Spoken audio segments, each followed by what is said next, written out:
bulan. Salah satu cara untuk menurunkan jumlah uang yang dibutuhkan adalah dengan mencari investasi dan return yang lebih tinggi. Ambil contoh aja misalnya dari saham yang bagikan dividen. BRI misalnya saat ini punya dividen yield sebesar 9%, BNI dan Mandiri sekitar 7%. Saham lain seperti saham-saham otomotif. Itulah sebenarnya keunggulan cryptocurrency ini, di mana transaksinya itu peer to peer, sama kayak tadi 50.000 yang gue kasih ke lu.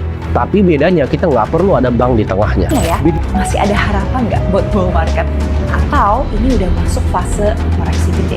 Emas jadi salah satu aset yang bertahan cukup baik, meskipun bisa dibilang belum rally besar ya. Beberapa investor udah mulai kelihatan ya, dia beralih ke aset safe haven ini sebagai bentuk proteksi dari market yang sangat tidak pasti.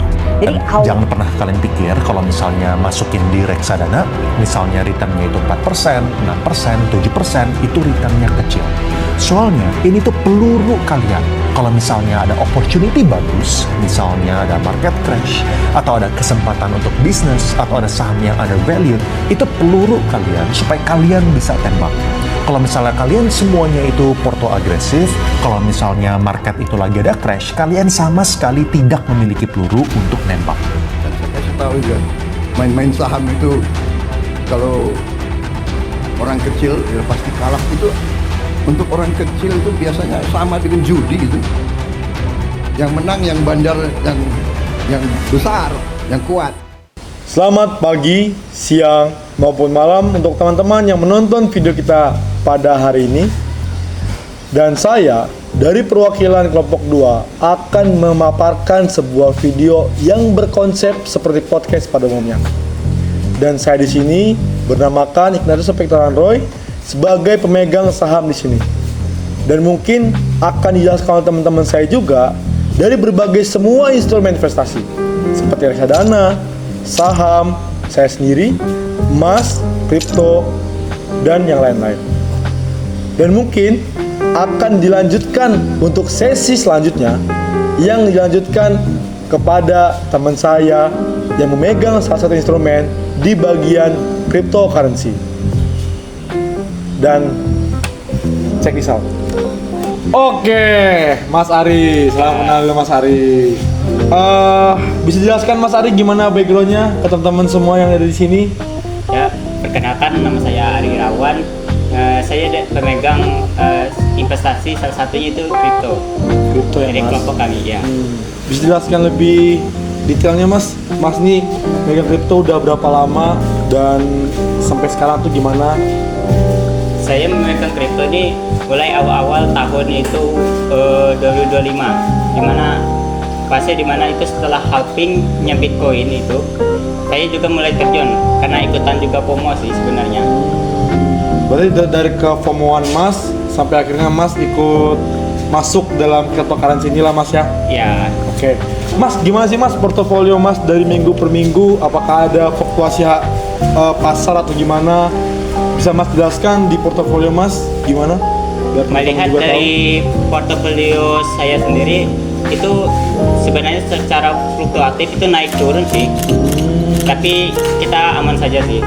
Dimana saya menggunakan metode DCA, yaitu dollar cost averaging. Dimana kita permisalan contoh, kita mempunyai 50.000, tiap harinya kita tuh invest 10.000 tiap minggu.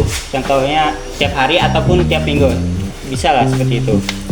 Jadi kita menggunakan 10.000 walaupun naik atau turun. Jadi besok juga investasi juga 10.000. Contohnya seperti itu aja. Oh, mungkin itu bisa dijelaskan dan diterapkan oleh teman-teman semua mungkin ya. Ya. Jadi dari modal 10.000 teman-teman bisa langsung terjun ke cryptocurrency teman-teman. Itu mau koin apapun kan ya Mas ya?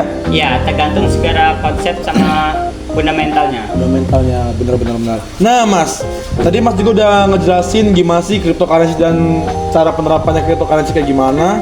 Nah aku mau nanya ini Mas, cryptocurrency ini kan gila banget ya Mas ya, naik turunnya ya? Iya. Bisa turun banget, bisa naik banget. Nah, ketika Mas beli Bitcoin ini di harga tinggi atau ketika harga turun untuk masuk ke dalam koin yang Mas akan pilih nanti? Sebenarnya sih kita juga nggak tahu sih naik atau turunnya di mana.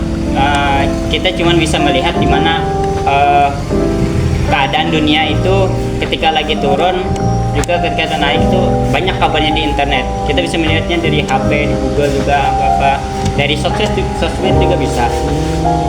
Jadi kita mau targetnya tuh ketika harganya lagi turun sih. Untuk mengetahuinya itu kita bisa belajar sendiri. Itu banyak metodenya belajar di Google, di internet itu. Seperti itu aja sih. Oke. Nah, sesuai dengan portofolio Mas ini, itu Mas hampir nyampe di 10% nih Mas. Iya Mas ya. Nah, biasanya Mas ini tadi pakai analis apa tadi Mas? DCA. DCA. Nah, selain DCA, apakah Mas ada analisis yang lain seperti analisis teknikal atau memang berdasarkan feeling Mas mau masuk ke Bitcoin ini Mas? Sebenarnya sih metode teknikal itu macam-macam jenisnya sih. Dimana ada moving average, stochastic, SMC juga. Jadi kita menggunakan sekiranya kita paham gitu apa yang kita gunakan gitu. Oke. Nah, Mas, di sini juga di portofolio Mas pakai peluang ya untuk Iya. exchange pembelian Bitcoinnya. Nah, bisa dibilang exchange ini kan diawasi sama Bapepti ya Mas ya. Nah, menurut Mas sendiri, kalau kripto ini apakah menjadi aset masa depan di kemudian hari kah atau cuma tren doang di masa kini? Bisa dijelasin Mas? Kalau untuk exchange sih sebenarnya peluang ini sangatlah aman dan dipercaya ya, karena kan diawasi dengan Bapepti dan OJK. Dan juga Bitcoin ini sebenarnya aset digital terbesar nomor 5 lah di dunia. Menurut saya pribadi itu adalah emas digital di tahun akan datang. Mungkin di awal-awal ini seperti bayi lah istilahnya, karena kan ini baru awal-awal dikenal kan, dan mungkin beberapa tahun ke depan itu mungkin akan sebagai aset terbesar. Mungkin salah satunya Amerika itu kan sudah mengadopsi itu, mulai mengadopsi. Ya, benar. Amerika udah mengadopsi ya Mas ya. Bahkan El Salvador juga jadi Ya. negara Bitcoin, bisa Ya. digadang-gadang ya Mas ya. Salah satunya itu negara yang terkaya lah, karena kan itu mengadopsi Bitcoin juga. Oke. Mungkin itu aja sih Mas pertanyaan-pertanyaan saya. Dan mungkin ada pesan-kesan buat teman-teman Mas dari Mas dengan pemegang Bitcoin, dengan pemegang cryptocurrency Mas saya. Oke. Saran saya sih belilah Bitcoin ketika harganya di bawah, yaitu buy the dip. Oke. Makasih ya Mas lah. Terima Oke. kasih sudah datang di podcast kita. Oke guys, selanjutnya kita akan masuk ke peserta reksadana. Oke teman-teman, tadi teman-teman udah mendengarkan dari segi cryptocurrency. Sekarang teman-teman kita kedatangan narasumber, itu teman kita Kunali Afridi. Mungkin Kunali bisa jelaskan gimana background Kunali? Oke, pertama-tama perkenalkan, nama saya Kunali Afridi. Di sini saya megang aset reksadana obligasi untuk kelompok pasar modal ini. Oke. Berarti Mas megang reksadana obligasi ya Mas ya? Iya.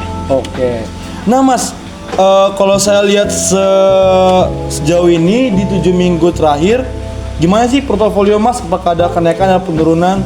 Sebenarnya cukup fluktuatif ya, walaupun tidak signifikan naik dan turunnya. Tapi untuk turunnya sendiri itu hanya di minggu-minggu awal, karena ya kita tahulah waktu itu ada chaos di pemerintahan. Benar.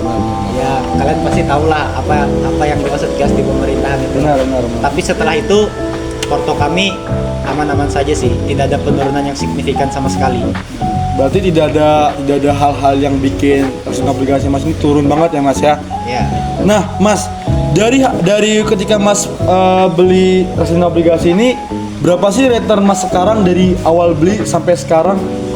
jadi ya karena kami menanamkan modal ini cukup kecil ya bisa dibilang. Jadi ya kami cuma dapat sekitar 1,47%-an lah dari 7 minggu hasil kami berinvestasi di reksadana ini. Jadi 1,47% ya Mas untuk returnnya. Itu lumayan banget sih Mas kalau kita menanam modalnya Ya. memang benar-benar banyak ya. Kalau modalnya besar ya banyak. Nah Mas, tadi kan kata Mas tadi Mas megang reksadana obligasi. Nah aku mau nanya, apakah reksadana obligasi ini salah satu reksadana yang kategori defensif kah atau gimana Mas? Ya bisa dibilang defensif lah. Yang kita tahu juga kan reksadana obligasi ini buat jangka panjang juga kan. Dan banyak orang bilang obligasi ini low risk, ya walaupun low return juga lah. Tapi kalau kalian mau saving duit kalian di obligasi ini bisa kok. Dan aman juga. Oke. Mungkin Mas ada beberapa kata buat teman-teman sekalian yang untuk di reksadana? Ya sejujurnya saya nggak merekomendasikan reksadana obligasi ini kalau modal kalian kecil. Iya Tapi teman-teman. kalau modal kalian besar, kalian bisa cobain kok reksadana obligasi ini. Baik, terima kasih Mas Ali Kun Ali untuk datang ke acara podcast kita. Mungkin selanjutnya teman-teman kita akan dengarkan dari kacamata reksadana pasar uang dan reksadana syariah. Check this out. Oke teman-teman. Nah, kita di sini kedatangan narasumber dari teman kita yang salah satunya memegang reksadana pasar uang. Nah, bisa dijelaskan nama dan di kelompok memegang apa, Mas Baik. Arya? Sini nama saya Arya Roza Premarjati. Saya perwakilan dari kelompok pasar modal yang dimana tugas saya yaitu memegang reksadana pasar uang. Reksadana pasar uang ya Mas ya. Berarti Mas di sini bertugas untuk bagaimana melihat reksadana pasar uang ini gimana gitu ya Mas ya. Ya, benar. Nah Mas, untuk di portofolio Mas tersendiri apakah dari sejauh 7 week ini atau 7 minggu ini apakah ada penurunan atau peningkatan Mas? Selama 7 minggu saya berinvestasi di reksadana pasar uang ini tidak pernah ada penurunan, malah konsisten naik. Nah, terakhir kali yaitu minggu ke-7, total return kami yaitu sebesar 0,57%. 0,57% ya Mas ya. Iya. Apalagi kalau kita modal kita besar, Makin banyak juga makin banyak juga untungnya kita. Benar. Oke Mas, saya akan menanyakan di sini yaitu Mas Arya, banyak orang bilang reksadana pasar uang ini cocok buat investor yang main aman nih. Nah, tapi pas ada kabar resesi global, Mas Arya ini apakah tetap tenang-tenang aja atau bagaimana Mas? Tetap tenang sih ya, karena kenapa? Nah, reksadana pasar uang nih berfokus ke instrumen yang jangkanya pendek, misalnya obligasi ataupun surat utang berharga gitu. Nah, selain itu pun kalau misalnya ada resesi, malah bagus kalau masuk di reksadana pasar uang. Kenapa? Kalau di resesi, pemegang saham ini bakal lebih takut gitu untuk megang saham. Iya, benar. Makanya mereka pindah ke pasar uang sehingga minat pasar uang ini makin banyak. Iya. Oh, makanya ketika ada resesi atau inflasi yang gede-gedean atau konflik Ya, itu benar. reksadana pasar uang ini malah makin naik. Iya benar, Oke, malah makin oke, diminati. Oke, mungkin itu kita ya teman-teman dari penjelasan dari teman kita dalam pasar uang yang akan sekali lagi kita akan mendengarkan dari reksadana syariah. Mungkin lanjut ke teman kita. Oke teman-teman, seperti teman-teman tadi dengar dan teman-teman lihat dari penjelasan reksadana pasar uang dan reksadana obligasi, mungkin kita kali ini kedatangan salah satu narasumber dan teman kita. Bisa jelaskan Mas Riko megang apa di kelompok kita? Sebelumnya, kenalkan nama saya Muhammad Ike Mensyah. Saya berasal dari kelompok 2. Yang mana di kelompok kedua ini saya memegang reksadana syariah. Nah, dari reksadana syariah ini kami mengambil atau menginvestasikan ke bahana liquid syariah kelas G. Berarti Mas Riko memilih bahana liquid syariah kelas G ya Mas Riko. Oke Mas Riko, selama 7 minggu terakhir, aku mau nanya masalah portofolio. Selama 7 minggu terakhir, gimana Mas Riko? Apakah ada penurunan atau apakah ada kenaikan di reksadana syariah yang Mas pilih tadi? Untuk penurunan atau kenaikan, nah di bahana liquid syariah kelas G ini kami atau saya mengalami kenaikan yang mana di minggu ke-7 total persentasasi keuntungan itu sebesar 0,49%. Oh, 0,49% ya Mas? Ya. Nah Mas, yang mau saya akan tanyakan lagi yaitu Mas ini kan megang di reksadana syariah ya Mas ya? Ya. Nah yang mau saya tanyakan itu adalah kalau misalkan di portofolio kita kan nggak boleh asal pilih nih Mas, mau saham, mau reksadana atau mau emas. Nah itu kan harus halal kan ya Mas? Nah menurut Mas sendiri itu bikin tahan banting kah atau justru malah bikin jadi sempit Mas untuk kita memilih instrumen investasi? Nah, reksadana syariah ini memang pilihannya terbatas karena harus halal kan. Tapi ini justru membuat portofolio itu lebih sehat dan kuat. Kenapa? Karena selektif. Reksadana syariah ini terlalu selektif, yang mana reksadananya itu harus memilih perusahaan yang memiliki utang yang rendah dan juga sesuai dengan prinsip-prinsip syariah tadi, yaitu tidak memiliki unsur-unsur riba dan perjudian dan lain-lainnya. Oke. Berarti reksadana bahana liquid syariah kelas G ini memiliki keuntungan juga ya Mas ya di reksadana tersebut.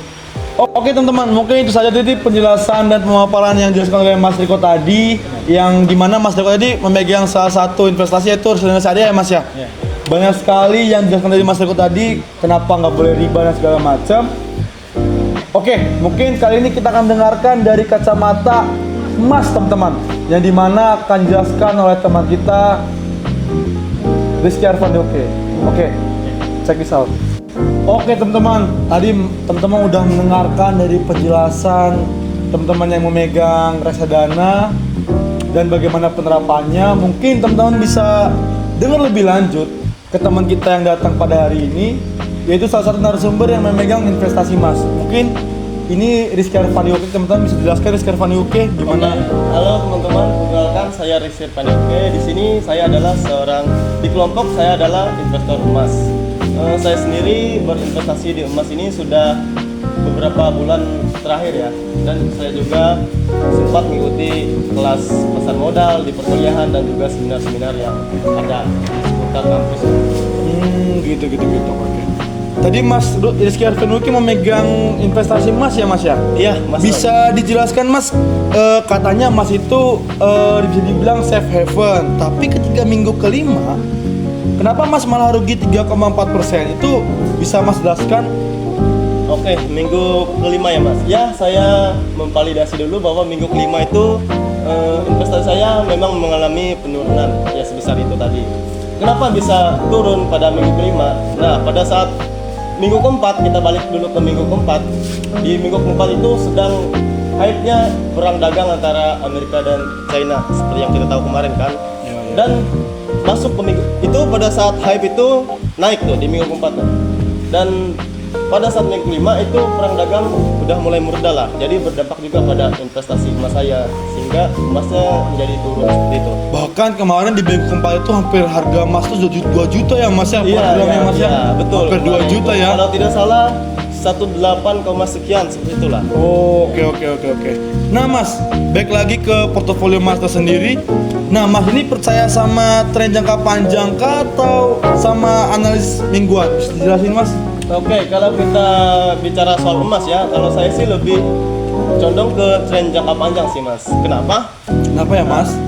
Karena kita tahu sendiri emas itu kenaikannya memang stabil, cuman dia bukan seperti kripto. Kita ambil contohnya kripto, dia bukan seperti kripto yang dalam sebulan atau setahun itu bisa naik beribu-ribu kali lipat atau beratus-ratus kali lipat gitu. Emas ini tidak seperti yang kita tahu di Indonesia sendiri, emas itu per tahunnya mengalami kenaikan sebesar 10-12% per tahunnya seperti itu. Jadi kalau kita memilih investasi yang baik untuk emas ini, mending jangka panjang aja sih. Nah mungkin itu teman-teman penjelasan dari teman kita Rizky Arfandi yang memegang investasi emas.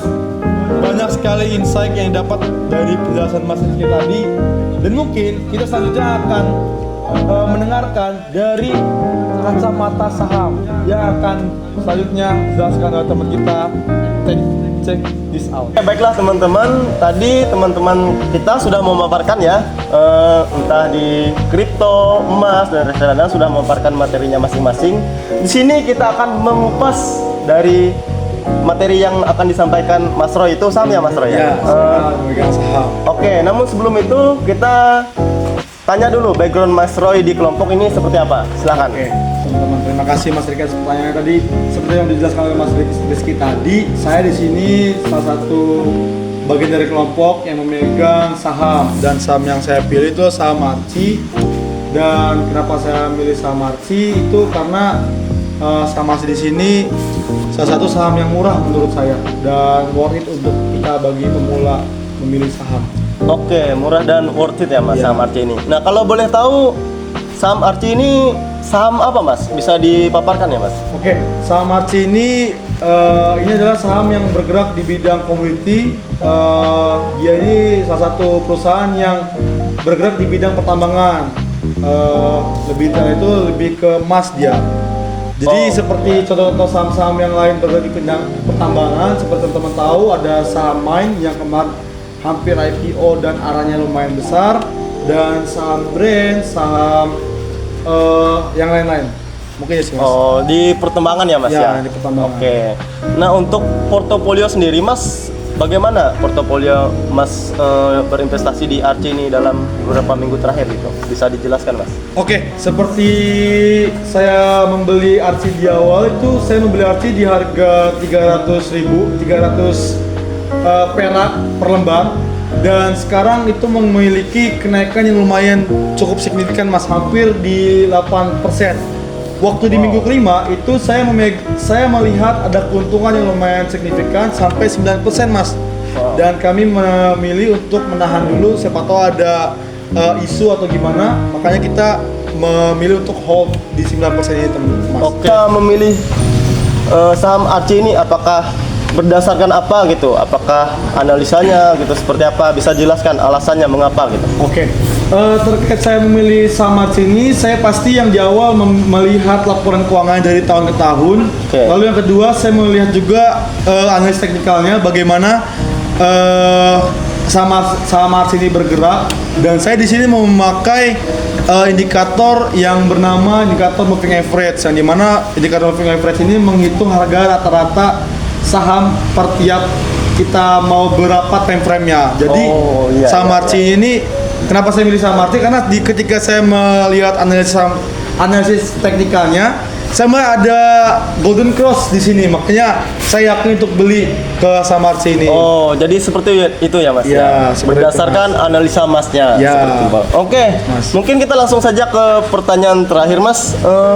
Masnya sendiri pernah lihat nggak saham Archie ini tiba-tiba ngedrop gitu? Mungkin karena ada isu global atau apa segala macamnya seperti itu. Oke, terkait dropnya harga saham Archie ini sebenarnya ketika perang Amerika dan perang Cina itu hampir sempat turun Mas, turun ke harga 5 atau 3% dari 9% itu. Jadi mungkin waktu itu saya juga hampir takut. Kenapa? Karena saya takut harga saham Archie ini menurun banget gitu. Ya. Jadi saya nggak mengambil keuntungan dari saham Archie ini. Jadi ketika harga drop itu mungkin di kisaran 4-5% lah turunnya dari iya. harga return saya yang 9% tadi. Jadi Mas. perang dagang kemarin mempengaruhi ya Mas ya? Mempengaruhi Oke. semua. Oke, baik saja, mungkin itu saja yang ingin saya tanyakan Mas. Baiklah teman-teman semua, itu tadi hasil paparan dari teman saya Ignatius Victoran Roy Pandepotan Nenggolan. Terima kasih. Terima kasih. Oke. Sip. Anjir.